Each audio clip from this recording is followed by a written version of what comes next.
Bismillahirrahmanirrahim. Assalamualaikum warahmatullahi wabarakatuh. Yang terhormat Ibu Kepala Sekolah SDN Sening Sawah 04, Ibu Hosanah MPD. Yang kami hormati Wakil Kepala Sekolah Bidang Kurikulum Ibu Roni Muniati. Yang kami hormati Wakil Kepala Sekolah Bidang Kesiswaan Ibu Rumyani. Dan yang saya cintai rekan-rekan sejawat guru SDN Sening Sawah 04. Puji syukur kehadirat Allah Subhanahu wa Ta'ala, yang mana kita sekalian masih diberikan nikmat sehat jasmani dan rohani. Karena dengan nikmat itulah kita semua bisa berkumpul di ruang AFIK ini dalam rangka saya mendiseminasikan modul 1.4, yaitu budaya positif, membangun budaya positif di sekolah. Salawat serta salam marilah kita haturkan kepada junjungan kita Nabi besar Muhammad SAW. Semoga kita semua selalu diberikan syafaatnya dari Rasulullah SAW hingga akhir zaman. Amin ya rabbal alamin.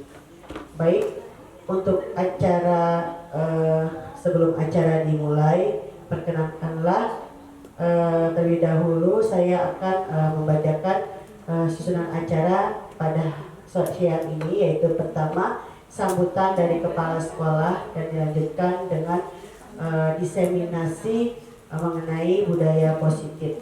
Sebelum acara dimulai, mari kita buka kelompok belajar ini, yaitu tentang kita mendiseminasikan dengan membacakan kitab Allah hadiniyah wa kuliniyatin sholihah wa ila hadratin nabil mustafa rasulillah al-fatihah.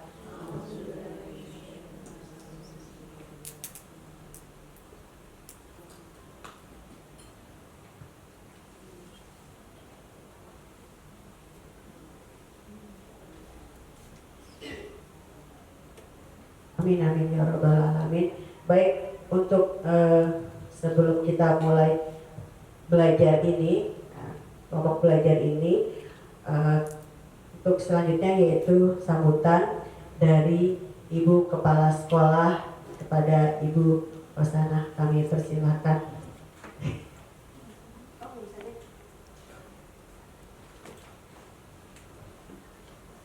Assalamualaikum warahmatullahi wabarakatuh. Yang saya hormati Bu Roni, Wakil Kepala Sekolah Bidang Kurikulum.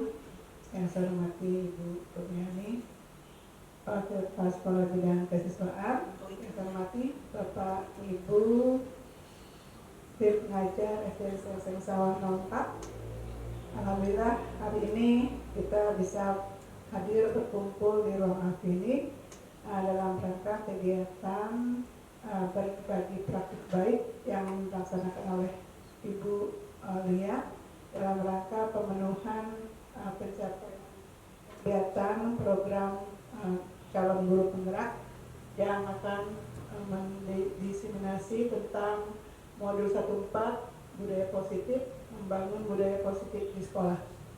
Ya, mudah-mudahan dengan adanya kegiatan ini kita bisa menambah ilmu, menambah wawasan yang nantinya kedepannya bisa diaplikasikan pada kegiatan kita, tugas kita, rutinitas kita sehari-hari untuk kemajuan sekolah dan juga meningkatkan mutu dari sekolah kita serta bisa diterapkan pada anak-anak kita semua.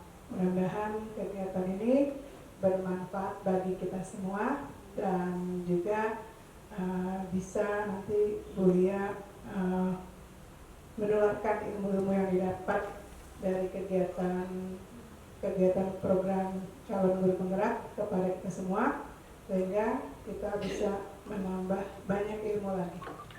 Saya rasa itu saja. Terima kasih Bu Lia sudah membagikan kegiatan dalam hal ini kepada kita semua. Mudah-mudahan bermanfaat bagi kita semua, dan beliau juga mudah-mudahan sukses tanpa kendala sampai dengan target waktu yang ditentukan. Mohon maaf bila ada kekurangan. Billahi taufiq wal hidayah. Wassalamualaikum warahmatullahi wabarakatuh.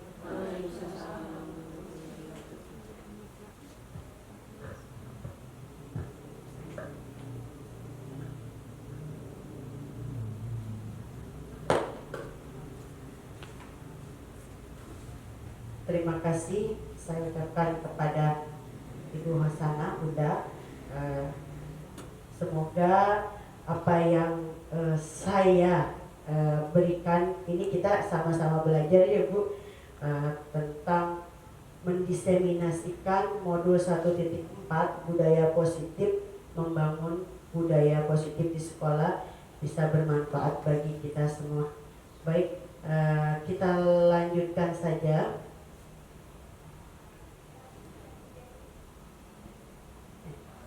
Sebelumnya saya mempunyai pertanyaan. Kita kesepakatan aja ya Bu ya. Apakah Ibu, karena nggak ada Bapak di sini, setuju bila yang pertama pemberian hukuman itu dapat mendisiplinkan siswa? Menurut teman-teman di sini setuju tidak kalau misalnya pemberian hukuman itu dapat mendisiplinkan siswa? Pemantik dulu lah. Ya, gimana? Setuju tidak kalau hukuman dapat mendisiplinkan siswa? Coba. Setuju? Kenapa alasannya Bu? Ya. Pakai ini. Setuju, selama pemberian hukuman, kalau hukuman selalu ini ya apa ya bilangnya Konsekuensi. Soalnya takutnya terlalu berat banget ya. Sanksi ya. Yang mengartisipasi pendidikan ya. Berarti kalau Ibu Rudi gimana, setuju atau tidak Ibu? Karena Ibu kan kalau dalam dunia pendidikan itu kan punishment ya. Tapi kalau bahasa Indonesia punishment pun hukuman. Ya. Jadi ya sebenarnya iya, karena apa? Biar dia tahu batasan. Untuk tahu batasan.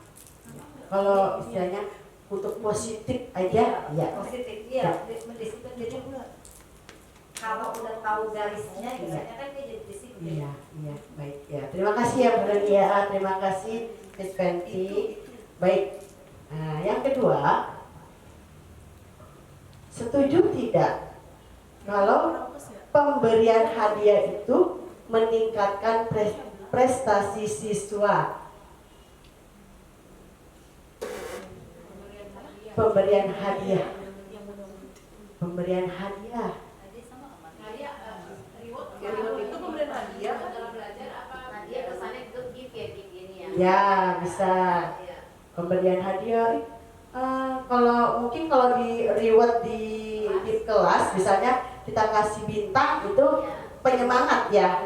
Ya, berarti pemberian hadiah meningkatkan prestasi siswa. Kalau misalnya benar dok, untuk penyemangat ya setuju ya. Benar dok? Ya, berarti kita sepakat. Sudah dilaksanakan di kelas. Iya, benar. Kasih pensil aja satu dulu. Seneng banget. Senang banget. Oke. Ya, sekarang yang ketiga, setuju tidak jika kita sebagai guru harus mampu memberikan solusi untuk setiap siswa yang bermasalah? Iya, setuju ya kita kan? Iya ya, kita sepakat ya. Oke. Sekarang yang keempat, setuju tidak bila kita sebagai guru itu berperan sebagai teman bagi siswa? Ya, oke, sip. Ini pemantik ya Bu ya. Kita lanjut. Nah, dari ini semua muncul pertanyaan, apa sih itu budaya positif? Nah, kan tadi ada kayak hukuman, ya kan? terus ada apa, pemberian hadiah, terus ada lagi apa tadi ya Bu ya? Memberikan solusi ya, sebagai teman gitu ya. Nah itu termasuk ke dalam, karena kan positif gitu ya, berarti termasuk ke dalam budaya positif. Nah apa, sekarang pertanyaan timbul, apa sih itu budaya positif? Nah ya, budaya positif itu adalah perwujudan dari nilai atau keyakinan yang universal yang diterapkan di sekolah. Kan kita ada peraturan ya.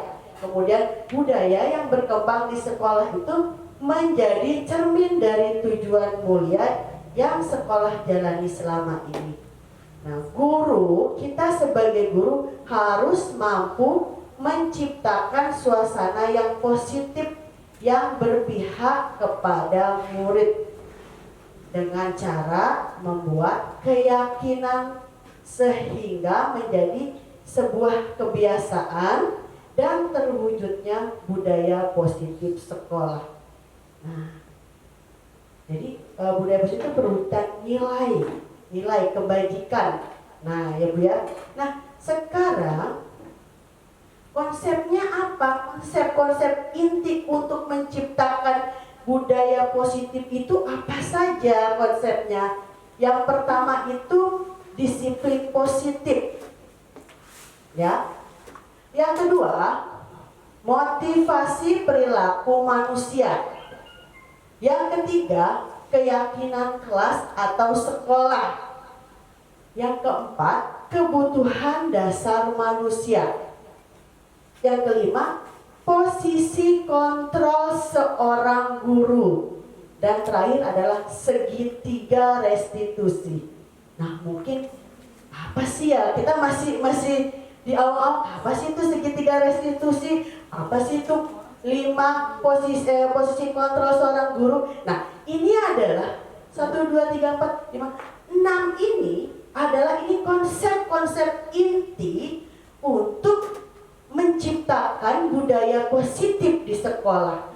Itu ya Bu. Nah, baik, kita lanjutkan. Sebelum itu saya akan kita anggap aja, kita cobalah buka gitu ya. Misalnya Anda dan teman Anda akan melakukan kegiatan cobalah buka. Misalnya Anda adalah A. Kemudian tugas Anda mengepalkan salah satu tangan Anda. Coba kita bayangkan ya, kita sebagai A nih. Bayangkan bahwa kita ini menyimpan sesuatu yang sangat berharga di dalam kepalan tangan kita ini. Nah, kita kan perlu menjaga benda ini sekuat tenaga ya, supaya orang nggak ngambil gitu kan. Nah, karena apa? Karena begitu pentingnya untuk kehidupan kita. Kita bagaimana caranya kepala ini tidak terbuka, karena di sini ada rahasia gitu kan. Nah, ada yang sangat berharga bagi kita. Nah, yang tugas B ini rekan kita itu mencoba untuk membuka dengan segala cara. Ini misalnya kita sebelah-sebelahan ya. Nih, teman kita mencoba tangan kita dibuka, tangan kita. Nah, terus dengan secara otomatis kan teman kita membujuk kita nih, bukalah, buka gitu kan. Kalau bisa buka dong, buka gitu. Nah, ada yang marah, kenapa sih gitu aja gak mau dibuka? Nah, Bunda gitu, buka apa sih gitu ya dia. Iya, buka enggak? Rahasia apa sih gitu kan. Nah, padahal ini penting bagi kita, hanya kita saja yang harus mengetahui gitu kan.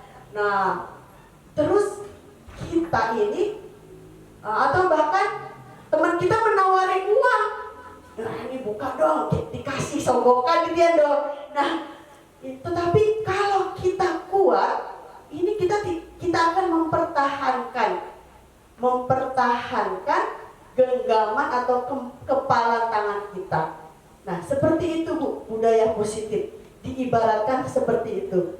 Nah, sekarang kita lanjutkan. Salah. Nah, sekarang pergeseran paradigma teori kontrol ini sesuai dengan Dr. William Glasser, yaitu ilusi guru mengontrol murid, terus ilusi bahwa semua penguatan positif efektif dan sangat bermanfaat. Kemudian juga ilusi bahwa kritik dan membuat orang merasa bersalah dapat menguatkan karakter. Dan yang terakhir, ilusi bahwa orang dewasa memiliki hak untuk memaksa. Ini pergeseran paradigma teori kontrol menurut Dr. William Glasser. Nah, sekarang bagaimana seseorang bisa berubah dari paradigma stimulus respon kepada pendekatan teori kontrol? Nah, stimulus respon, nah realitas atau kebutuhan kita sama, tetapi ada pergeseran tadi teori kontrol. Nah, karena kita kan kebutuhannya berbeda, ada pergeseran. Kemudian yang kedua, stimulus responnya, semua orang itu melihat hal yang sama, tetapi ada pergeseran lagi. Menurut teori kontrol bahwa setiap orang itu memiliki gambaran yang berbeda, ada pergeseran. Yang ketiga, stimulus responnya, kita mencoba mengubah orang agar berpandangan sama dengan kita. Tetapi karena ada pergeseran teori kontrol, nah kita ini berusaha memahami pandangan orang tentang dunia. Kemudian lagi, stimulus respon yang selanjutnya, perilaku buruk dilihat sebagai suatu kesalahan. Ada pergeseran lagi paradigma bahwa semua perilaku itu memiliki tujuan.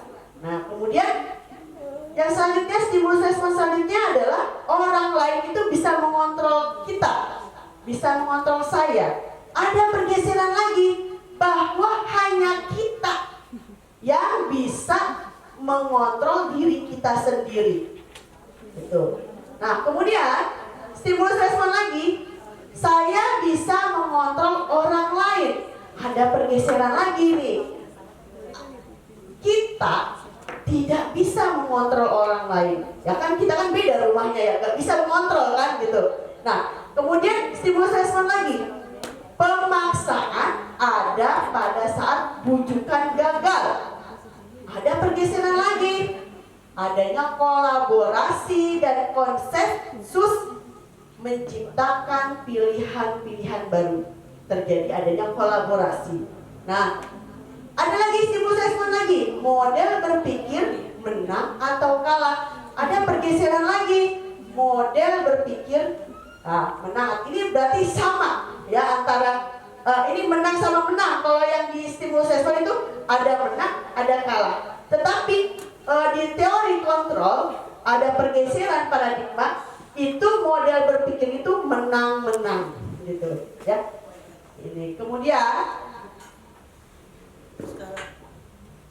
sekarang disiplin positif. Yang pertama tadi kan inti konsep kita menciptakan budaya positif. Yang pertama adalah disiplin positif. Nah, disiplin positif itu adalah salah satu cara penerapan, ya, salah satu cara penerapan budaya disiplin yang mengajarkan murid bertanggung jawab dan menumbuhkan kesadaran diri berdasarkan nilai-nilai kebaikan. Ya, ini disiplin positif. Ya, kemudian lebih ke arah disiplin diri yang dapat mengontrol diri dalam melakukan segala tindakan. Jadi dengan kita disiplin positif, itu akan lebih ke arah disiplin diri kita, diri anak, diri warga sekolah yang dapat mengontrol diri dalam melakukan segala tindakan. Nah, dapat juga membuat murid memahami dan menyadari bahwa motivasi internal itu bukan akibat dari paksaan, dari sogokan, dari pujian, dari ancaman atau dari hukuman. Ini disiplin positif. Kemudian yang kedua adalah nilai kebajikan. Nah, nilai kebajikan profil pelajar Pancasila apa saja ya? Beriman dan bertakwa pada Tuhan Yang Esa, berakhlak, terus apa lagi Kak? Berkebinekaan global, Ya. mandiri, gotong royong, bernalar kritis. Oh iya, masih inget ya? Nyanyinya masih inget kan kemarin ya? Iya, kita nyanyi deh. Dia manajer tidur. Iya.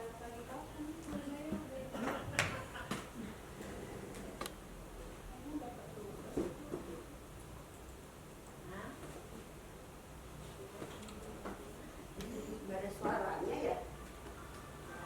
Gak pakai selokan ya? Oh sebentar. Sebentar ya Bu. Bu Dila minta tolong. Siap menunggu kata Dila. Sebentar ya Bu, biar enak ada suaranya. Enak ya.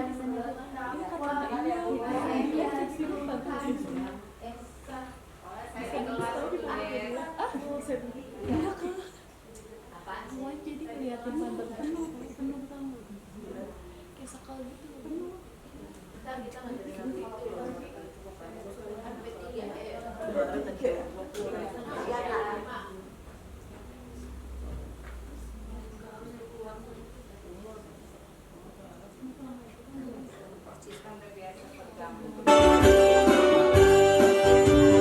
Dan Pancasila, ayo Bu, biar gak ngantuk. Beriman dan bertakwa pada Tuhan Yang Esa dan berakhlak mulia, berkebinekaan global, gotong royong mandiri, kreatif dan bernalar kritis. Pancasila, beriman dan bertakwa pada Tuhan Yang Esa dan berakhlak mulia, berkebinekaan global, gotong royong mandiri, kreatif dan bernalar kritis. Masih ingat berarti ya Bu ya. Oke, berarti masih ingat ya Bu ya. Nah, sekarang tadi adalah nilai-nilai kebajikan. Yang apa pertama Bu? Beriman, bertakwa kepada Tuhan Yang Maha Esa dan berakhlak mulia. Yang kedua, berkebinekaan global. Yang ketiga, bergotong royong. Keempat, benar kritis. Kelima, kreatif dan mandiri. Iya, itu adalah nilai-nilai kebajikan yang memang harus ada. Ya, jadi kita harus menguatkan profil pelajar Pancasila untuk membentuk karakter, ya, 6 karakter tadi ya dalam profil pelajar Pancasila itu adalah nilai-nilai kebajikan yang memang harus kita tumbuhkan. Nah, sekarang selanjutnya motivasi perilaku manusia. Apa saja ya motivasi perilaku manusia, yaitu untuk menghindari ketidaknyamanan atau hukuman, kemudian untuk mendapatkan imbalan atau penghargaan dari orang lain, dan selanjutnya adalah untuk menjadi orang yang mereka inginkan dan menghargai diri sendiri dengan nilai-nilai yang mereka percaya. Tapi kita harus ingat, hindari hukuman dan pemberian penghargaan yang berlebih. Kita boleh beri penghargaan, tetapi jangan berlebihan. Agar apa? Agar meminimalisir motivasi eksternal dalam diri murid. Nah, jadi yang termasuk ada yang dari internal, ada yang dari eksternal, dari luar. Gitu. Kita kita lanjut. Sekarang hukuman, konsekuensi, dan restitusi. Nah ini nggak terlalu kelihatan ya Bu. Ya, hukuman ada identitas gagal, hukuman ada identitas sukses, disiplin ya. Ada hukuman, konsekuensi, dan restitusi. Nah, kalau hukuman itu adalah sesuatu yang menyakitkan harus terjadi, itu hukuman. Kalau konsekuensi sesuatu yang harus terjadi tanpa ada yang disakiti. Kalau yang hukuman itu sesuatu yang menyakitkan harus terjadi. Kalau konsekuensi itu sesuatu yang harus terjadi. Terus restitusi itu adalah merupakan pilihan. Nah, selanjutnya ada hukuman tidak nyaman. Kalau hukuman itu tidak nyaman jadi dia memberikan ketidaknyamanan anak atau murid, jangkanya panjang. Kalau kita hukum masih terngiang-ngiang gitu sama anak. Kalau konsekuensi itu tidak nyamannya untuk murid itu jangkanya pendek gitu, dia hanya hari ini gitu. Kemudian kalau restitusi itu menguatkan untuk murid atau anak dalam jangka waktu panjang. Kemudian lagi, kalau hukuman itu korban itu mendapatkan keadilan. Nah, kalau di konsekuensi itu korban itu bisa diabaikan karena tidak ada yang disakiti gitu. Sakitnya dia sebentar. Kalau restitusi itu korban mendapatkan ganti. Nah, nanti kita berbeda apa sih ya, nanti ada videonya. Kemudian hukuman itu murid atau anak itu akan tersakiti. Kalau konsekuensi, murid atau anak itu dibuat itu tidak nyaman. Dia tidak nyaman, tapi dia hanya tidak nyaman aja, tapi tidak disakiti, nggak tersakiti gitu. Kalau hukuman itu anak itu terasa tersakiti menurut anak gitu, itu hukuman. Kalau restitusi itu murid atau anak mendapatkan penguatan dari kita. Itu. Kemudian kalau hukuman perilaku pasif agresifnya meningkat. Kalau konsekuensi penguatan hanya bertahan dalam jangka waktu yang pendek. Kalau restitusinya masalah akan terpecahkan dalam restitusi. Kemudian kalau hukuman sistem tidak akan berjalan bila murid tidak takut. Itu kalau hukuman. Kalau konsekuensi memerlukan monitoring dan supervisi terus-menerus dari guru. Konsekuensi ada monitoring, ada supervisinya gitu. Ada buku apa ya? Konselingnya gitu. Terus kalau restitusi itu kita masalah akan terpecahkan melalui segitiga restitusi. Kemudian kalau hukuman sistem tidak akan berjalan bila itu sudah ya. Kemudian berlaku hanya pada sebuah institusi, tidak berlanjut pada kehidupan nyata. Itu kalau hukuman. Kemudian kalau konsekuensi membantu penerapan mengikuti peraturan dalam masyarakat. Konsekuensi. Kalau restitusi fokus pada pemecahan masalah dalam jangka waktu panjang. Nah, kemudian hukuman. Nah, itu peraturannya adalah itu pokoknya kamu harus gini gitu. Nah, itu adalah hukuman. Kemudian kalau disiplin itu apa peraturannya?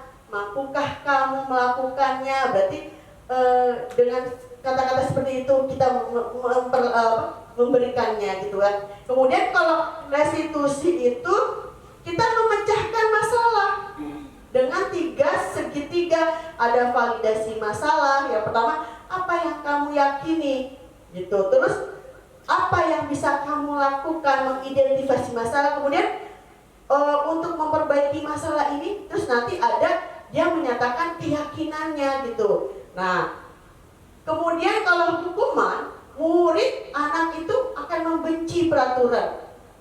Itu kalau misalnya konsekuensi lakukan apa yang saya katakan, itu kalau netralnya stimulus respon, terus mendorong kebutuhan konsep diri baik. Kalau positif, apakah hal ini yang sesungguhnya ingin kamu lakukan? Adanya teori kontrol, kemudian mendorong disiplin positif, ada konsep diri kuat. Nah, ini Bu perbedaan antara hukuman, konsekuensi, dan restitusi. Ya, ini sama. Kemudian lanjut. Nah, berdasarkan bagan tersebut, nah berikut adalah penjelasan tentang apa sih itu hukuman, apa itu konsekuensi, dan apa sih itu restitusi. Sekarang hukuman. Hukuman itu tidak terencana, bersifat satu arah, bisa berupa hukuman fisik, psikis, atau kata-kata kasar. Itu hukuman. Kalau konsekuensi itu bersifatnya terencana, sudah disepakati, bentuk-bentuk konsekuensi dibuat oleh pihak sekolah atau guru. Konsekuensi itu kayak tata tertib konsekuensi, karena sudah terencanakan, sudah disepakati. Atau misalnya di kelas ada namanya kesepakatan kelas, keyakinan kelas. Nah itu ada kesepakatan gitu. Nah itu kita kalau misalnya anak tidak melakukan peraturan yang sudah disepakati, ya itu ada konsekuensinya, bukan hukuman. Jadi itu konsekuensi karena sudah direncanakan, sudah disepakati sama anak-anak. Nah biasanya kan kita sebelum belajar kita akan membuat kesepakatan belajar. Nah kemudian anak-anak menuliskan kesepakatan itu, kemudian ditempelkan. Nah dari kesepakatan anak-anak itu kan kita sudah sepakati karena yang membuat bersama. Nah jika tidak menyepakati, ya itu akan dikenakan konsekuensi, sanksi gitu, bukan hukuman. Nah itu seperti itu. Restitusi itu adalah proses menciptakan kondisi bagi murid untuk memperbaiki kesalahan mereka sehingga mereka bisa kembali pada kelompok mereka dengan karakter yang lebih kuat. Ini adalah restitusi. Nah, kemudian ini contoh konsekuensi menurut Ibu Bapak, ini konsekuensi atau hukuman. Mencatat 100 kali di dalam buku kalimat, saya tidak akan terlambat lagi karena terlambat ke sekolah. Ini konsekuensi atau hukuman ya Bu? Nggak ada solusi juga sih. Iya, biasa ya itu hukuman, suruh nulis sampai banyak ya. Ya, kemudian lari mengelilingi lapangan basket 2 kali karena terlambat hadir di sekolah. Kalau memang pelajaran olahraga mungkin itu konsekuensi, tapi kalau untuk selain pelajaran olahraga hukuman. Iya, ini karena olahraga konsekuensi karena pelajaran, benar kata Bu Al. Nah sekarang membersihkan coretan yang dibuatnya di meja tulis, murid diminta untuk push up 15 kali. Ini menyakitkan hukuman. Nggak nyambung. Iya, nggak nyambung ya. Karena ada yang tersakiti ya. Iya, tidak nyambung karena apa? Dia tidak menggunakan masker ke sekolah, suruh di push up ya. Kemudian yang selanjutnya berdiri di depan kelas sambil mengangkat kaki satu karena tidak bisa menjawab pertanyaan. Masih ada Bu melakukan ini? Nggak ada ya. Udah nggak ada lagi. Udah nggak ada lagi. Ya. Sekarang membersihkan WC karena merusak pensil teman lari keliling lapangan. Ada untuk bersihkan WC? Udah nggak ada. Ada Mas Agus. Itu Ada mulutnya. iya. Ya, udah nggak ada lagi ya. Itu berarti alhamdulillah ya. Sekarang kita lanjut. Nah, sekarang dihukum oleh penghargaan. Nah, ini dihukum oleh penghargaan itu pengaruhnya jangka pendek dan jangka panjang. Kemudian penghargaan itu tidak efektif. Ada penghargaan itu merusak hubungan. Penghargaan itu bisa mengurangi ketepatan.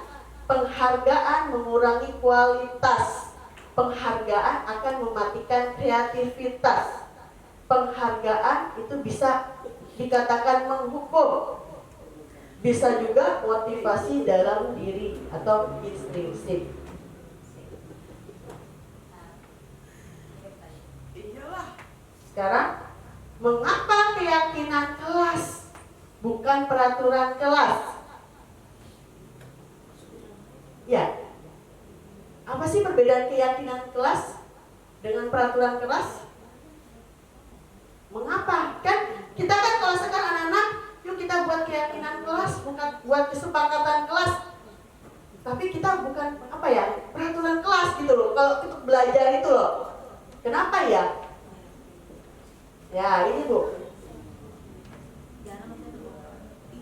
Nah, ini perbedaan. Mungkin kita masih awam ya tentang keyakinan, apa keyakinan kelas, apa kesepakatan kelas. Kesepakatan sama keyakinan sama. Sama. Oh, beda nama. Iya. Karena tidak biasa ya Iya. untuk memakai kalimat kata itu. Sama. Ya. Ini sesuai dengan budaya positif yang kita ambil kinerja kemarin ya Bu ya. Ya. Itu tentang budaya positif, keyakinan, kesepakatan. Ya. Nah, keyakinan. Sekarang peraturan kelas. Kalau peraturan kelas itu lebih spesifik dan konkret, menjelaskan tindakan yang boleh dan tidak boleh dilakukan. Itu ada peraturan kelas. Ada berfokus pada perilaku, mengatur bagaimana siswa harus bertindak. Nah, itu ditetapkan oleh guru, masih bisa dikatakan otoriter atau otoritas, seringkali tanpa melibatkan siswa dalam proses pembuatannya. Terus kemudian memiliki konsekuensi jika dilanggar, lebih bersifat reaktif menanggapi masalah yang sudah terjadi. Ini peraturan kelas. Kalau kesepakatan atau keyakinan kelas itu lebih abstrak dan universal, menyatakan nilai-nilai dan prinsip yang ingin dipegang teguh.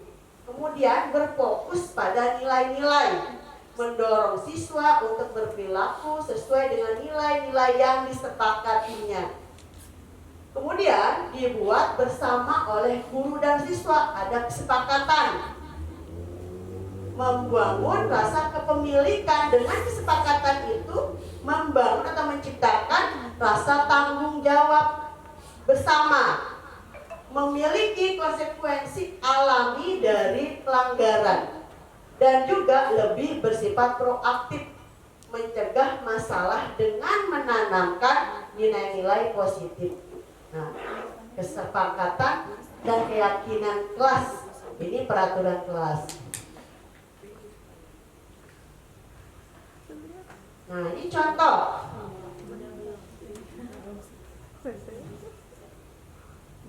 Mengapa kita memiliki peraturan tentang menggunakan masker dan mencuci tangan setiap saat? Ini termasuk peraturan atau kesepakatan, Bu?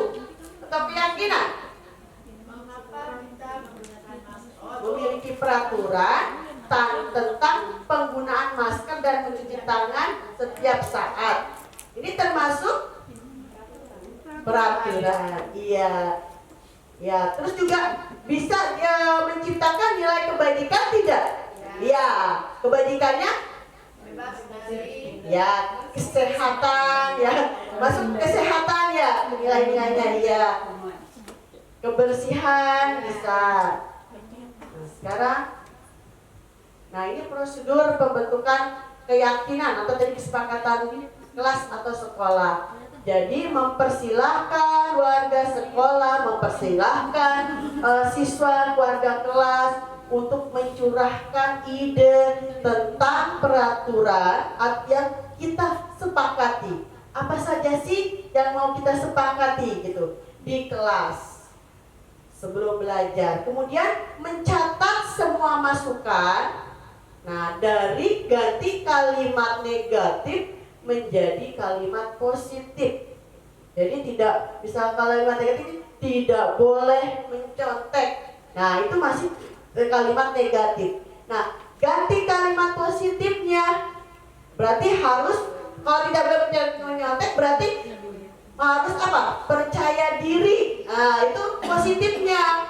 Mandiri. Nah, karena akan menimbulkan tadi apa? Menciptakan nilai-nilai kebajikan.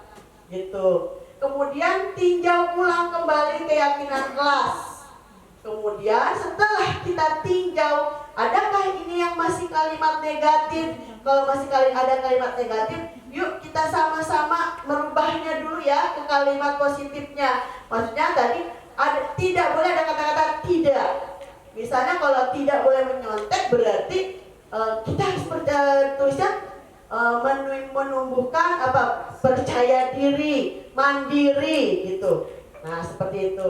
Kalau sudah kita tinjau, sudah kita sepakati, nah kemudian ditandatangani sama kita gurunya. Nah, terus ditempel di dinding kelas gitu. Kadang-kadang kan anaknya kita tempel di dinding, itu masih tulisan tangan masing-masing anak. Nah, setelah itu guru membuat, udah sepakati, baru kita ketik ulang kembali. Atau mungkin dari yang anak-anak tulis tangan nggak apa-apa, di bawahnya kita tanda tangani gitu. Nah, ini contoh kita sekarang ke posisi kontrol guru. Ya, ini posisi kontrol guru apa aja ya?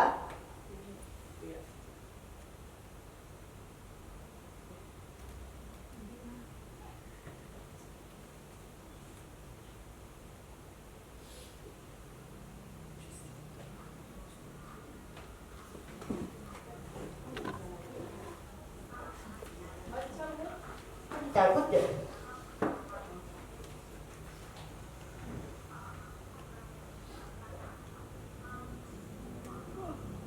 Lima posisi kontrol dalam restitusi adalah proses perjalanan seorang pendidik agar dapat mengenali dirinya. Pada video kali ini, kita akan membahas tentang 5 posisi kontrol yang dikembangkan oleh Diane Dawson dan contoh penerapannya.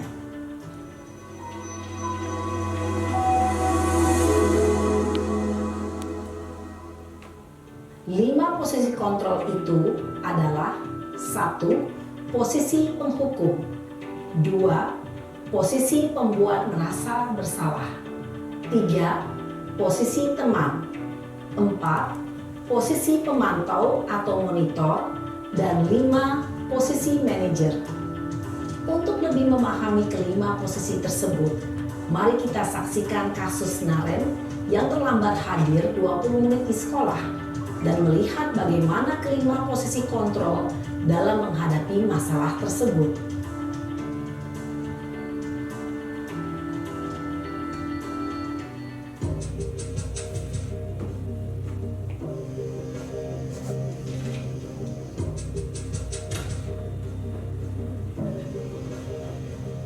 Naren,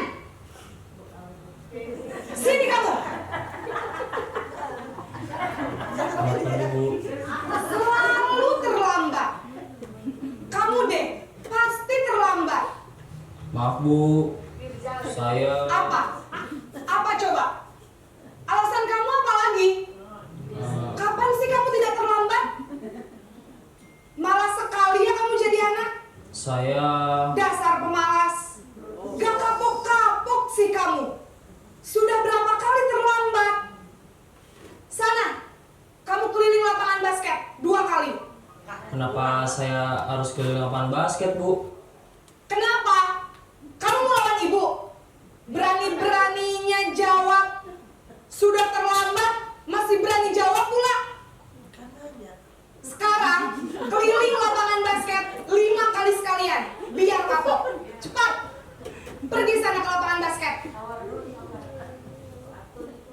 Posisi penghukum biasanya berbicara dengan nada tinggi, menghardik, menunjuk-nunjuk, menyakiti, dan menyindir. Hukuman bisa berupa fisik maupun psikis.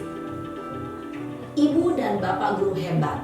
Dampak yang terjadi pada murid ketika guru berada pada posisi penghukum adalah murid cenderung akan memberontak, bahkan menyimpan dendam.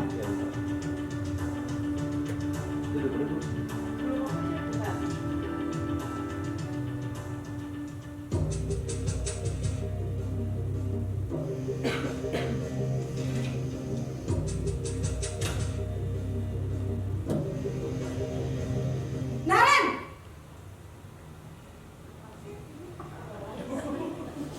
Selamat pagi, Bu. Naren, kamu kenapa terlambat lagi, Nak? Ya Tuhan, Naren. Kamu senang ya bikin ibu susah ya? Kalau kamu terlambat lagi, nanti ibu yang ditegur bapak kepala sekolah, Nak. Disangka ibu tidak bisa membina kamu. Duh, gimana ini?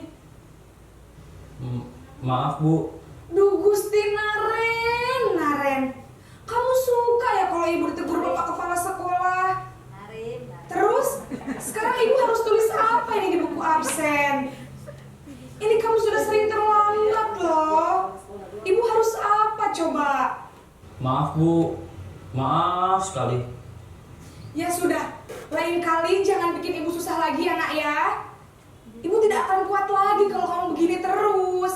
Bisa jantungan kalau ibu tegur bapak kepala sekolah. Sana cepat kelas. Maaf ya, Bu. Maaf sekali. Halo, Kak Nunjuk. Aku cuma kaget. Posisi pembuat rasa bersalah berbicara dengan nada tenang, cenderung lembut.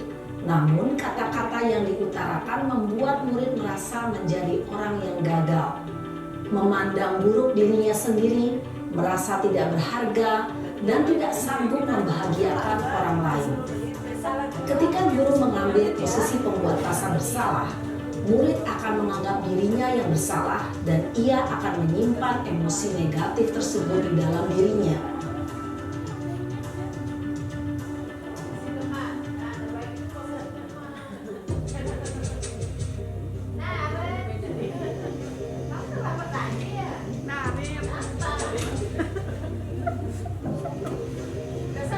Naren!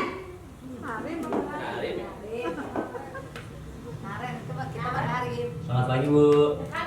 Wah, sudah jam berapa ini nak? Terlambat lagi ya sayang. Iya, Bu. Habis ibu saya lupa bangunkan saya, Bu. Kamu malah menyalahkan ibu kamu. Kamu bukannya anak yang larinya paling kencang. Kok terlambat sih? Iya, Bu. Saya memang terlambat bangun tadi. Jadi, biarpun saya lari kencang, tetap gak kekejar, Bu. Ya sudah sana. Nanti lain kali larinya lebih kencang lagi ya. Biar gak terlambat lagi. Bikin seneng ibu. Demi ibu. Bisa kan? Bisa lah, Bu. Ya sudah sana masuk kelas. Ibu beresin urusan absen kamu. Kamu ini ada-ada saja.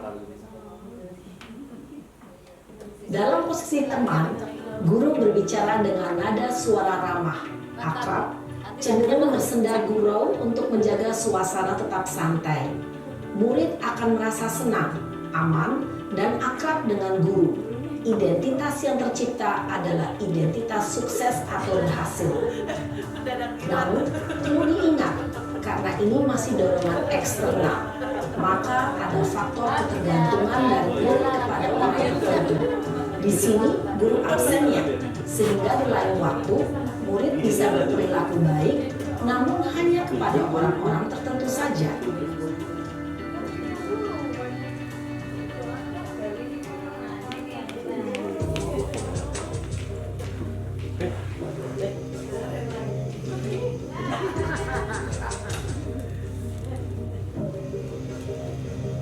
Naren!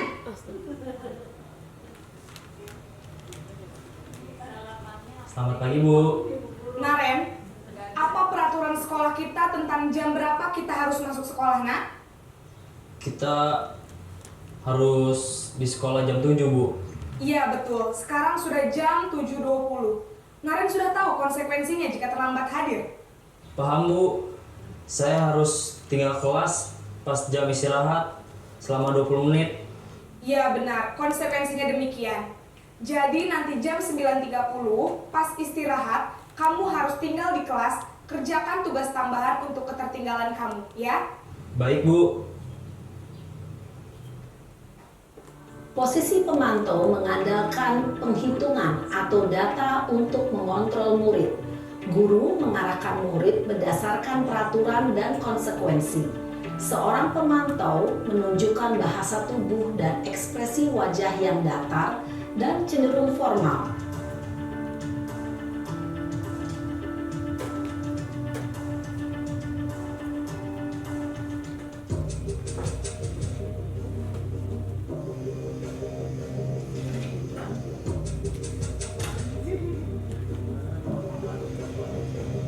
Naren!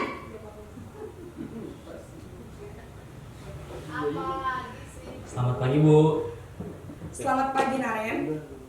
Maaf, Bu. Saya terlambat. Iya, sekolah masuknya jam 7, sekarang sudah jam 7.20. Jadi sekarang bagaimana ini Naren? Maaf, Bu. Saya lupa setel alarm saya semalam. Baiklah, menurut kamu, keyakinan sekolah yang mana yang perlu kamu tingkatkan? Menghargai diri sendiri dan orang lain mungkin ya, Bu. Setuju. Jadi, apakah Naren meyakini prinsip saling menghormati tersebut? Iya, Bu. Saya meyakininya. Apakah Naren bersedia memperbaiki masalah keterlambatan ini? Bersedia, Bu. Bagaimana kamu akan perbaiki masalah keterlambatan ini? Saya akan coba untuk tidak lupa menyetel alarm saya, Bu. Baik, kalau Naren lupa menyetel alarm di rumah, ada orang yang kira-kira bisa bantu mengingatkan tidak? Ada, Bu. Kakak saya, Kak Emma. Ada lagi selain Kak Emma? Selain Kak Emma, ada ibu saya. Baik, jadi yang mengingatkan Naren adalah Kak Emma dan ibu kamu ya? Kira-kira akan mulai start alarm kapan nih Naren? Setelah pulang sekolah, akan segera saya lakukan. Baik, jadi Naren akan setel alarm untuk bangun besok pagi dan akan diingatkan oleh kakak dan ibunda Naren ya. Ada lagi yang mungkin perlu dilakukan Naren agar tidak terlambat bangun lagi?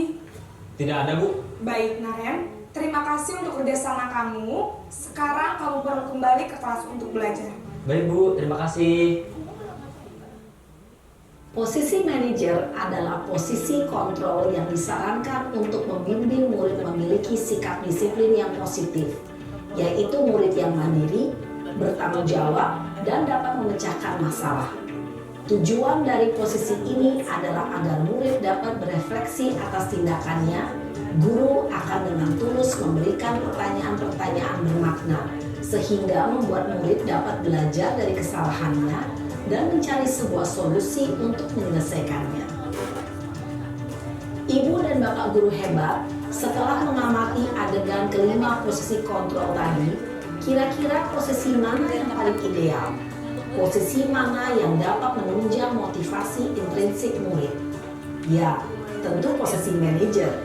Posisi ini memang posisi ideal yang ingin dituju setiap pendidik. Pada posisi inilah, guru dapat menerapkan disiplin positif yang berpihak pada murid, yang memerdekakan murid. Perjalanan seorang pendidik tentunya tidak mudah untuk sampai pada posisi seorang manajer. Namun, tujuan kita pasti, yaitu menciptakan murid-murid yang mandiri, merdeka, dan bertanggung jawab. Semoga penggambaran 5 posisi kontrol yang telah diperlihatkan ini dapat menjadi ajang refleksi bagi kita semua, agar dapat terus mengasah dan menerapkan disiplin positif yang memerdekakan murid. Mari terus berlatih dan bersemangat. Selamat menerapkan. Salam dan bahagia, Ibu dan Bapak guru hebat.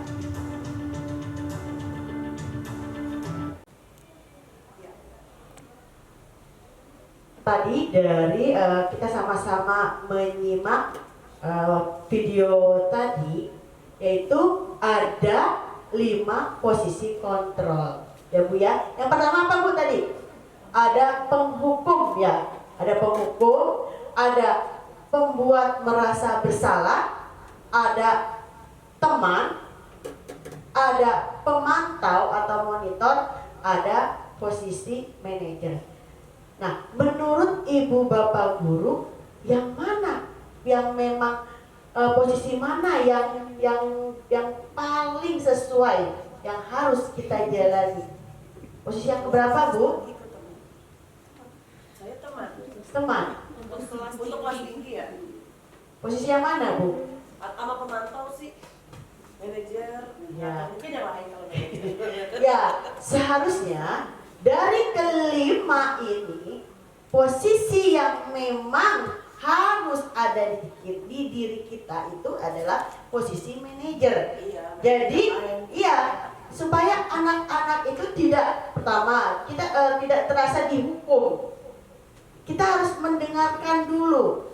Tadi kan katanya supaya anak itu bernalar kritis, kemudian mandiri untuk menceritakan. Nah, kita harus mendengarkan dulu apa alasannya, kenapa dia terlambat, gitu kan ya Bu ya. Nah, kita mendengarkan. Nah, kemudian habis itu untuk bisa memecahkan masalahnya, mencari solusinya gitu kepada anak-anak kita agar tadi tidak telat.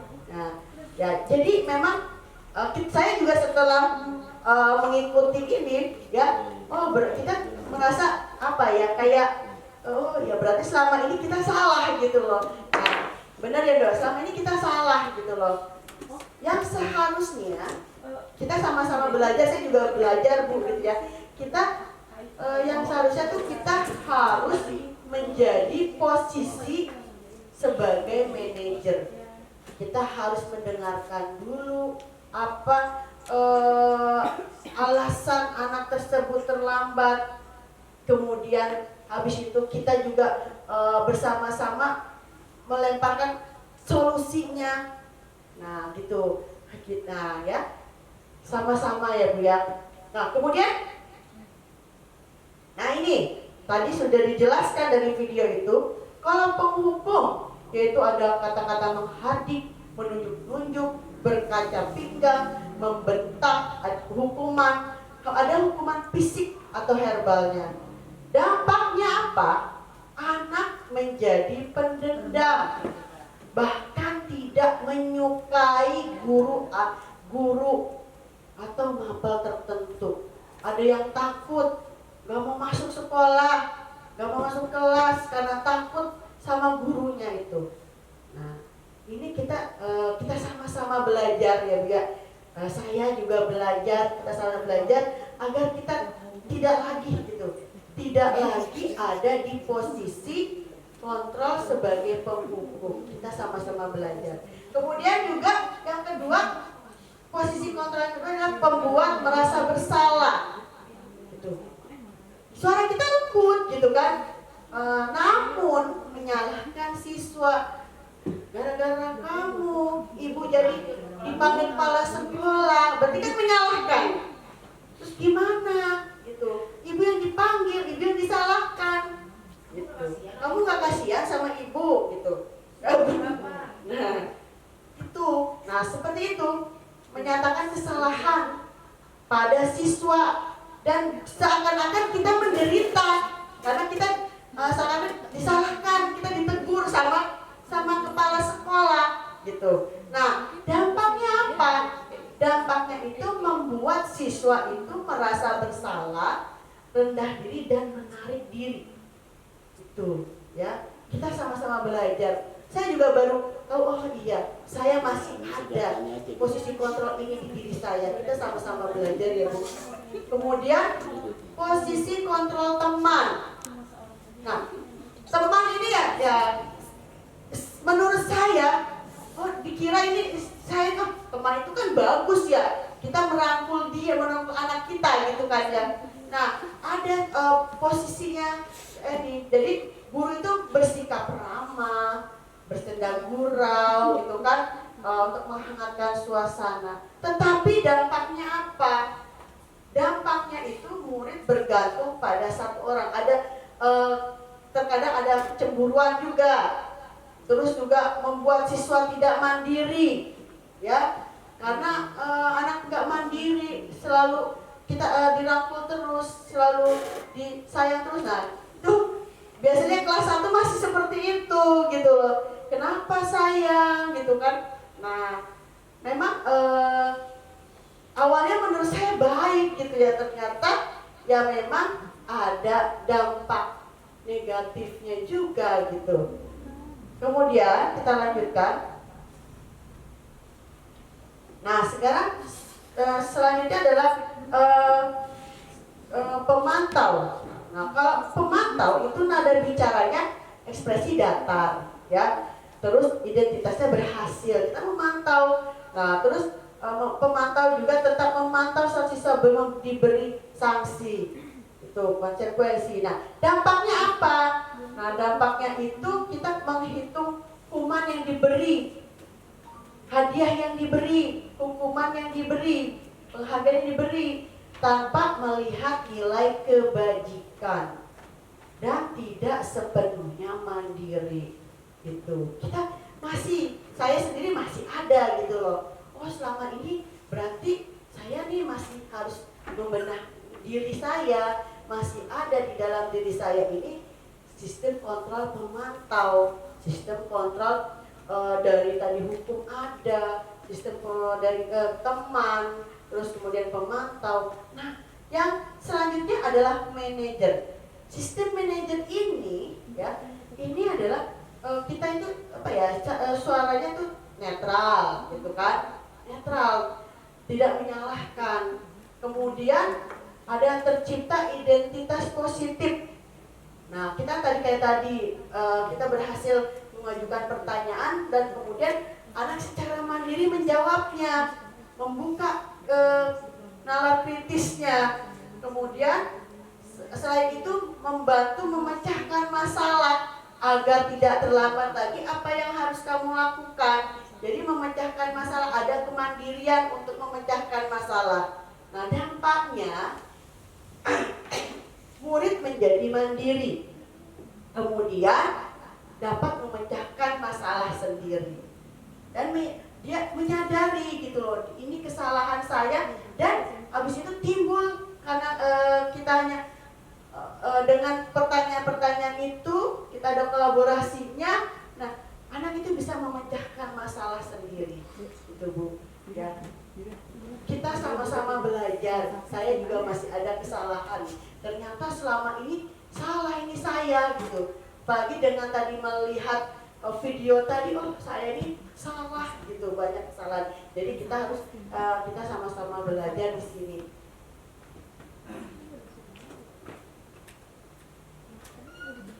Sekarang yang selanjutnya adalah kebutuhan dasar manusia. Apa saja? Yang pertama, bertahan hidup. Kemudian kasih sayang dan rasa diterima. Ada penguasaan, ada kebebasan, ada kesenangan. Ini adalah kebutuhan dasar manusia. Tadi kita sudah ada disiplin positif, kemudian tadi motivasi perilaku, ada kontrol ya, sikap kontrol, 5 posisi kontrol guru, kemudian juga sekarang kita adalah kebutuhan dasar manusia. Ini kan. Nah, sekarang apa sih itu kebutuhan hidup atau kebutuhan hidup? Jadi kebutuhan untuk mempertahankan hidup adalah kebutuhan yang bersifat fisiologis untuk bertahan hidup. Misalnya kesehatan, rumah dan makanan. Kita sering sekali menemukan anak-anak misalnya dia itu mengambil atau meminta makanan bekal temennya gitu kan. Nah, kita nggak tahu kan situasi di rumah gitu. Apa dia karena faktor ekonomi dia tidak pernah makan makanan yang temennya gitu kan. Nah, di sini contoh adalah kebutuhan hidup. Jadi anak melakukan itu karena dia tidak pernah merasakan makanan yang dibawa oleh temannya. Itu contohnya. Kemudian juga kasih sayang dan rasa diterima. Nah, kebutuhan untuk disayangi dan diterima ini meliputi kebutuhan akan hubungan dan koneksi sosial, kebutuhan untuk memberi dan menerima kasih sayang, dan kebutuhan untuk merasa menjadi bagian dari suatu kelompok. Jadi diterima kasih sayang sama gurunya, diterima dengan dari sama gurunya gitu. Nah, kemudian ada kebebasan. Nah, kebutuhan ini adalah kebutuhan untuk bebas itu adalah kebutuhan akan kemandirian, otonomi, memiliki pilihan dan mampu mengendalikan arah hidup seseorang. Selanjutnya adalah kesenangan. Nah, kebutuhan akan kesenangan ini adalah kebutuhan untuk mencari kesenangan. Misalnya bermain, tertawa gitu kan. Biasanya anak-anak kan main di dalam kelas itu rame ya kan. Nah, itu kita jangan ini dulu menjajami. Nah, kan kita harus mendengarkan dulu. Oh, dia butuh kesenangan gitu loh. Karena mungkin habis pelajaran matematika atau ulangan, kadang ya itu adalah termasuk kesenangan. Ada penguasaan. Kebutuhan ini berhubungan dengan kekuatan untuk mencapai sesuatu, menjadi kompeten, menjadi terampil, diakui atas prestasi dan keterampilan kita, didengarkan, dimiliki rasa harga diri. Dia menguasai nih, kayak jagoan, kayak muridnya Bundo nih, penguasa. Nah itu gitu. Kita jadi, ya, ini adalah kebutuhan-kebutuhan. Nah ini ada analisis kasus. Nah menurut Ibu, ini termasuk kebutuhan hidup, atau tadi kasih sayang, atau kebebasan, atau kesenangan, atau penguasaan. Analisis kasus ya Bu, kita bersama-sama belajar. Yang pertama, Doni mengambil bekal makanan temannya karena dia tidak dibawakan bekal sama orang tuanya. Setelah ditanya oleh wali kelasnya, kenapa dia melakukan demikian? Doni menjawab, "Aku lapar Bu Guru dan tidak punya uang untuk membeli makanan di kantin." Menurut Ibu Bapak, ini kebutuhan apa ya? Perutnya, berarti kebutuhan apa? Kebutuhan apa? Kan tadi ada kebutuhan hidup, kebutuhan hidup, iya. Kebutuhan hidup karena dia mungkin di rumah nggak pernah merasakan karena faktor ekonomi tadi. Ya, dia lapar, nggak dikasih uang jajan. Nah, alasannya seperti itu. Ya, kemudian ada kasus lagi. Yang kedua, Doni mengambil bekal makanan temannya karena dia tidak dibawakan bekal sama orang tuanya. Setelah ditanya oleh wali kelasnya, kenapa dia melakukan demikian? Doni menjawab bahwa ia melakukannya karena iseng aja dan ia menikmati ekspresi wajah teman-temannya yang kesal karena diambil makanannya, dan menurut dia ekspresi teman-temannya itu lucu. Ini termasuk apa? Apa penguasaan, kebebasan, kesenangan, kebutuhan hidup, atau kasih sayang ada diterima? Dengan kasus yang kedua ini, kan misal nih, dia tidak dibawain bekal, tetapi Doni menjawab, ditanya sama, kenapa kamu mengambil makanan temanmu, Doni? Iseng aja Bu, dia pede banget, iseng aja Bu, usil gitu biasanya, iseng aja Bu gitu. Terus tapi teman-temannya masa kesal, karena diambil makanannya. Nah ini menurut Ibu Bapak, ini kebutuhan apa ya? Iseng gitu kan, usil. Ada kan anak-anak yang usil, apa aja diambil, usil gitu loh. Termasuk apa ini ya? Penguasaan atau kebebasan atau kesenangan?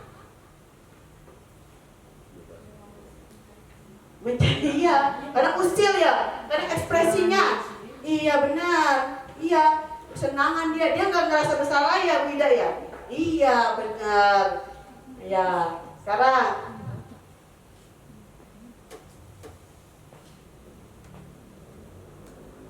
yang ketiga, Doni mengambil bekal makanan temannya Setelah ditanya sama wali kelasnya, Doni menjawab karena ia merasa bosan dengan bekal makanan yang dibawakan ibunya dari rumah. Karena ibunya selalu membawakan bekal yang sama, oleh karena itu dia ingin mencoba makanan beraneka ragam dari teman-temannya. Ini termasuk apa, Bu? Kurang perhatian. Berarti kebutuhan masuknya kebutuhan hidup, benar. Dia nggak pernah merasakan makanan ini. Ya kita kan nggak tahu kondisinya ya kan, ekonomi di rumah. Berarti kebutuhan hidup benar, Pak Bayu sama Bu Ida. Oke, kita lanjut. Sekarang analisis kasus selanjutnya. Doni mengambil bekal makanan temannya. Setelah ditanya sama wali kelasnya, Doni menjawab kalau dia merasa hebat karena temannya jadi takut dengan dia dan menuruti keinginannya. Dia ngambil nih, dia kayak menguasai kelas. Penguasa, benar Bu As. Iya, dia menguasai kelas. Kayak jagoan. Kayak apa? Kita nih. Kayak Bayu. Kayak Pak Bayu. Oh iya, misalnya gurunya dulu ya. Jadi tahu. Kebongkar jadinya Pak Bayu. Oh iya. Iya. Kita lanjut. Enggak ya Pak Bayu ya. Ada.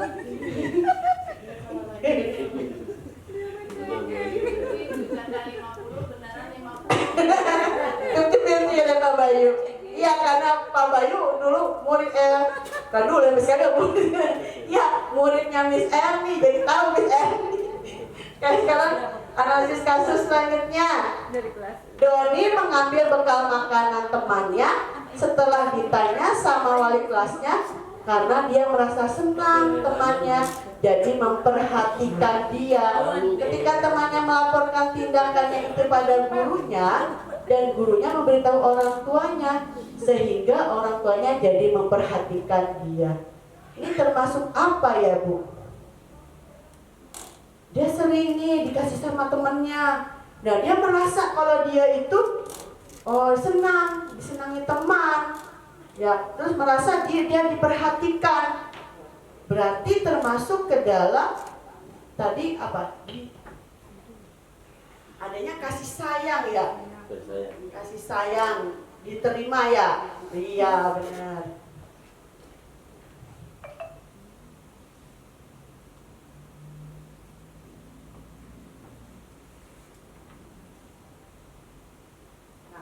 Sekarang selanjutnya segitiga restitusi.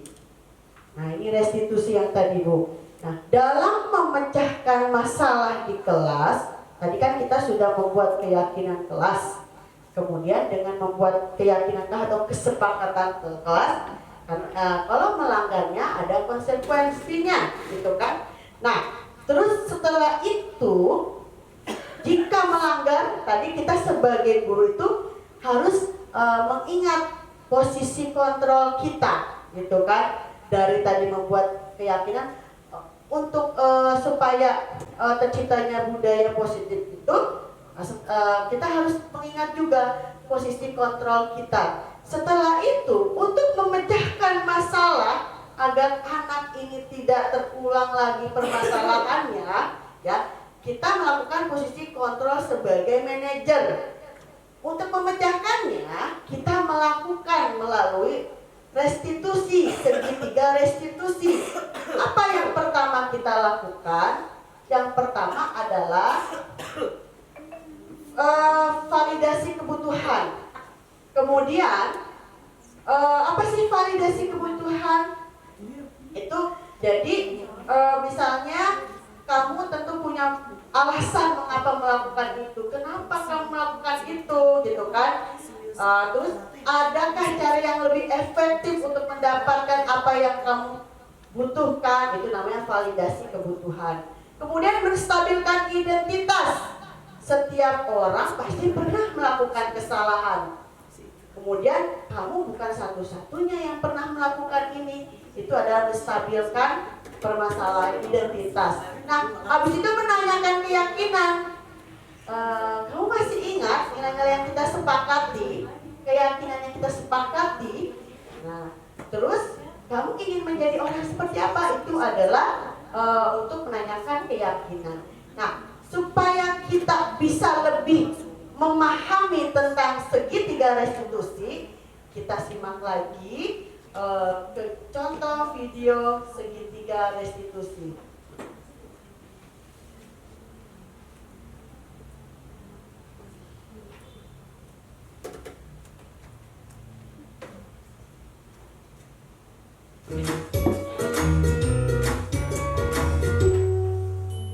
Salam dan bahagia Ibu dan Bapak guru hebat. Pada video kali ini kita akan membahas tentang salah satu program disiplin positif yang diterapkan di lingkungan sekolah yang dikenal dengan nama restitusi.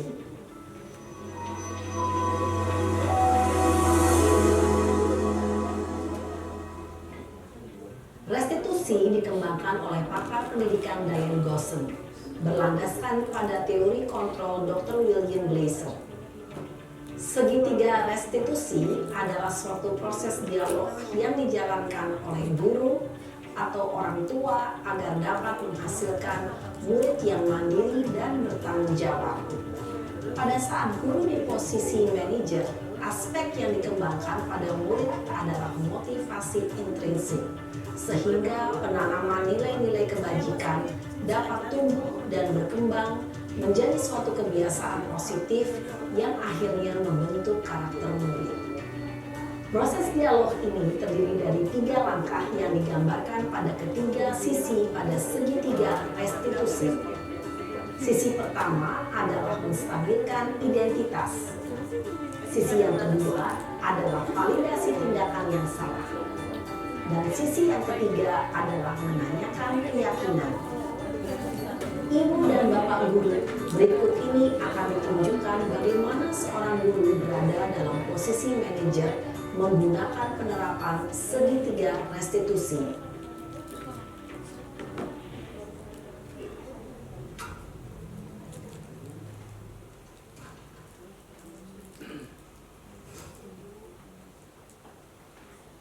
Siang Sarah. Siang Pak. Sudah lama nggak ketemu Sarah. Kenapa hari ini ada di sini? Kesel Pak, kesel banget. Masa aku dikatain tukang fitnah Pak? Ya aku marah lah. Aku balik ngatain Eka di depan kelas. Kesel banget. Oh begitu. Ya pasti kamu marah dan kesal. Bapak juga akan marah apabila ada yang menuduh Bapak seperti itu.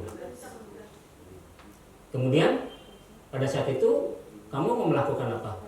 Ya saya langsung ngatain Eka lah Pak. Kesel banget. Saya bentak-bentak dia depan teman-teman lain. Oh begitu. Pasti kamu melakukan seperti itu karena suatu alasan tertentu bukan? Iyalah, masa saya diam saja Pak?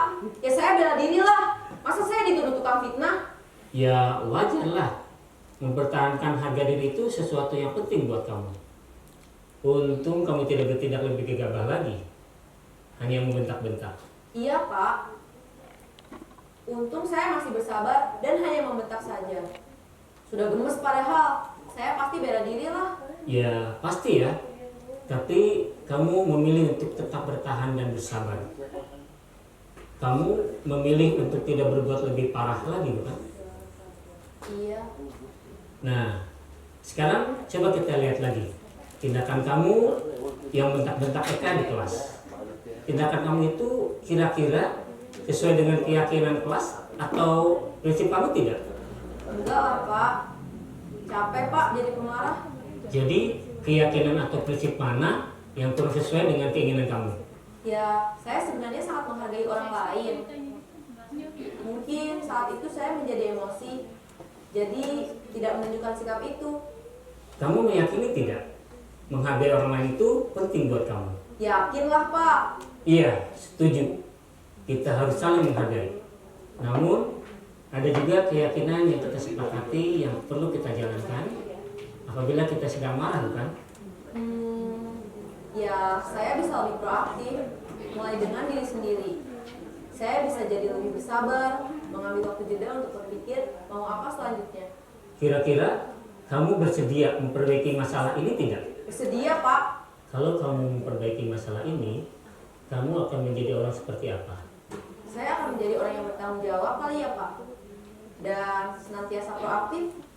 Iya, menurut kamu bagaimana rasanya menjadi orang seperti itu? Ya nyaman lah, bangga bisa bersabar dan menahan diri. Baiklah kalau begitu. Yuk kita pikirkan bagaimana memperbaiki masalah ini.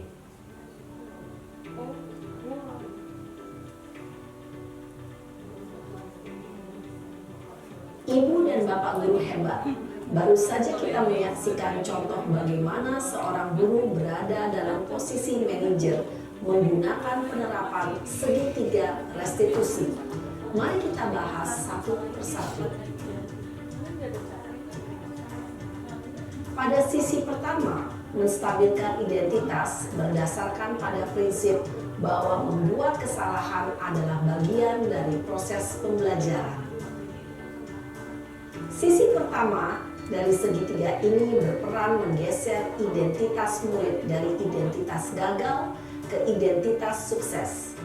Murid yang sedang bertingkah laku yang tidak pantas atau menarik diri saat itu sedang mengalami identitas gagal. Bila kita mengkritiknya, maka posisinya tidak akan berubah.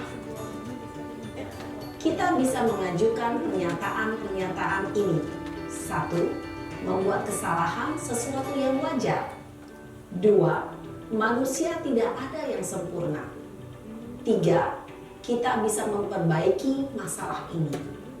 4. Saya tidak menanyakan kesalahannya.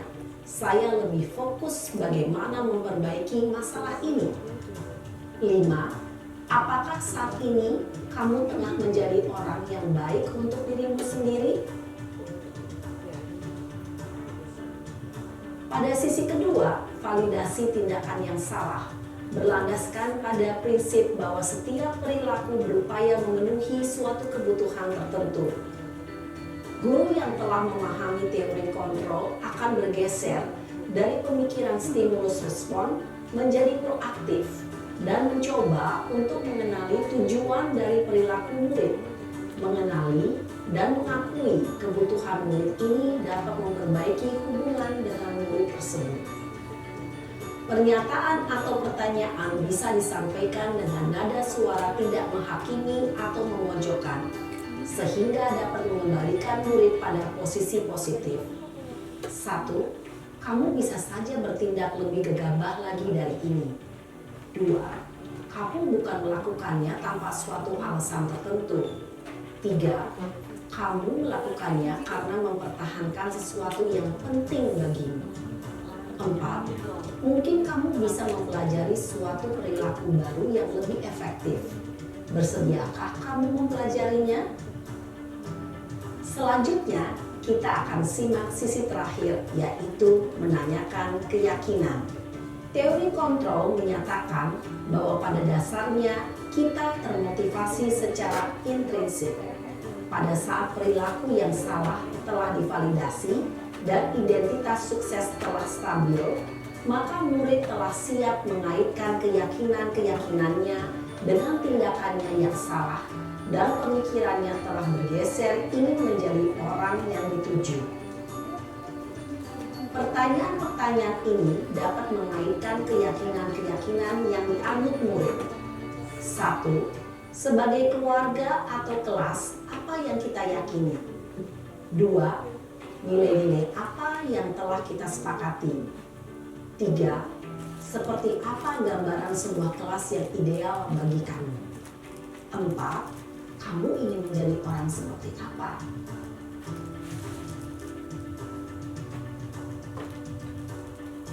Dalam menerapkan segitiga restitusi, perlu diperhatikan beberapa hal, yaitu 1.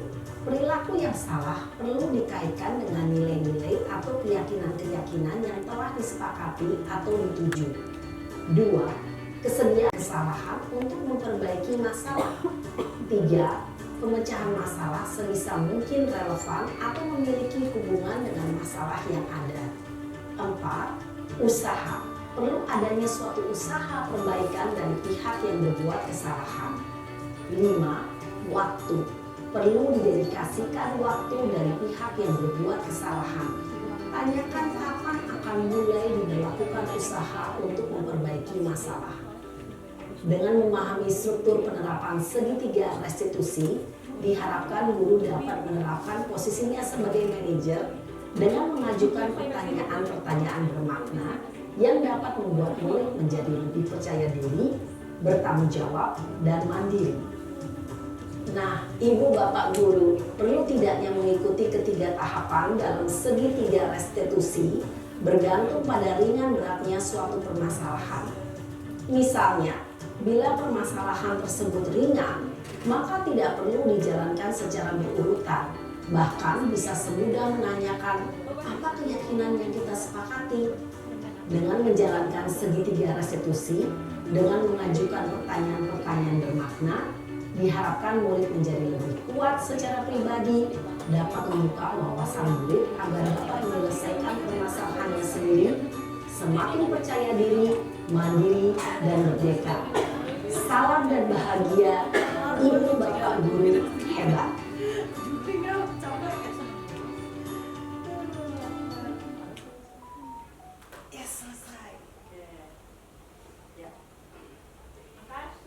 Terima kasih. Nah, tadi kita sudah belajar, alhamdulillah kita bersama-sama belajar hari ini tentang budaya positif. Yang pertama tentang disiplin positif, kemudian juga motivasi perilaku, ada intrinsik dan eksternal, kemudian juga ada posisi kontrol kita sebagai guru, dan yang terakhir adalah tentang tadi segitiga restitusi. Jadi mudah-mudahan kita semua bisa menjalankan menerapkan budaya positif di sekolah kita yang tercinta ini, sehingga dengan kita menciptakan budaya positif ini, anak-anak itu akan berkarakter dan berprofil pelajar Pancasila. Dan kita juga sudah mengetahui perbedaan tentang hukuman, konsekuensi, dan restitusi. Ya, semoga dalam pembelajaran hari ini bisa bermanfaat bukan hanya untuk ibu bapak, tetapi bagi kita semua, bagi saya juga. Apabila dalam penyampaian diseminasi kali ini itu tentang budaya positif, saya masih banyak kesalahan, saya mohon maaf dan dibukakan pintu yang sebesar-besarnya. Sebelum saya tutup, saya meminta umpan balik, Bu. Setelah kita belajar bersama, apa sih refleksi Ibu Bapak Guru itu tentang budaya positif? Saya mungkin minta 3 saja, Bu. Ya. Tadi setelah kita belajar tentang 5 kontrol, ya tadi 5 kontrol kan ada tadi videonya tentang segitiga restitusi. Nah, apa sih refleksi ibu bapak setelah kita belajar bersama dan setelah menyimak video-video dan dari kasus-kasus tadi? Ya, Bu. Harus gitu, Bu. Ayo, Bu. Ayo, Bu, ayo. Orang tua harus lebih perhatian kepada anak-anaknya ya. Tadi masalah bekal. Itu aja sih. Belajar. Yang refleksi, Apa ya? Ini Bu As. Iya. Dari posisi kontrol dan terus ketiga Oh iya, ya. Kontrol aja dong. Guru ya. Kita sebagai guru jangan jadi apa tadi ya, penghukum. Ya, jadilah kita sebagai manajer ya, manajer bagi siswa. Dan kalau misalnya sebagai teman juga, ya kan, dia hanya bagus satu titik doang. Akhirnya tidak mandiri. Akhirnya tidak mandiri dan bisa dia keleyotan sama gurunya. Contohnya si Pirja saya. Terima kasih, Bunda. Mungkin guru nih dari segitiga restitusi, yang lainnya, Bu. Lanjut deh. Bu Ibu Tuti? Bu Rama kan nggak sepuluh. Si Al. Al biasanya. Apa tentang Posisi kontrol atau segitiga restitusi setelah kita belajar bersama-sama. Kalau masalahnya ringan, nggak usah bikin segitiga. ya kalau baca ringan itu nggak perlu segitiga. Hanya keyakinan aja. Tes mana nih? Tes. Apabila masalah yang terjadi sama siswa ya benar ya tadi yang tadi dibilang sama teman-teman itu masalahnya masih bisa diatasi itu kita mungkin bisa meyakini siswa bahwa keyakinan kelas itu bisa diatasi bersama gitu antar guru dengan siswa. Terima kasih. Satu lagi mungkin Pak Rudi.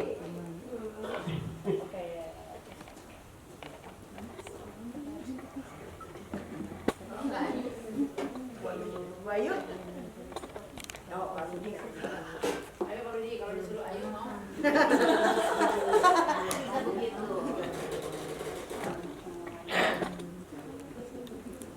Nah, jadi kalau kita lihat dari yang video tadi, kita apa istilahnya yang dulunya memang kita lebih banyak menghukum siswa, sekarang paradigma itu harus sudah mulai diganti dengan hal-hal yang positif. Tapi sebagai manajer ya Pak? Iya, sebagai manajer. Sebagai manajer. Itu aja. Ya, terima kasih. Alhamdulillah kita sudah di akhir ini tentang pembelajaran. Sekali lagi saya ucapkan terima kasih banyak kepada ibu bapak guru semuanya, rekan-rekan sejawat saya semuanya yang kita sudah sama-sama belajar. Kita akan sama-sama menerapkan budaya positif ini di lingkungan sekolah kita ini. Semoga dengan kita menerapkan budaya positif ini kita akan menciptakan murid-murid kita yang berkarakter dan menjadi murid yang memiliki nilai-nilai profil pelajar Pancasila. Amin. Semangat ya ibu-ibu, semangat ibu bapak.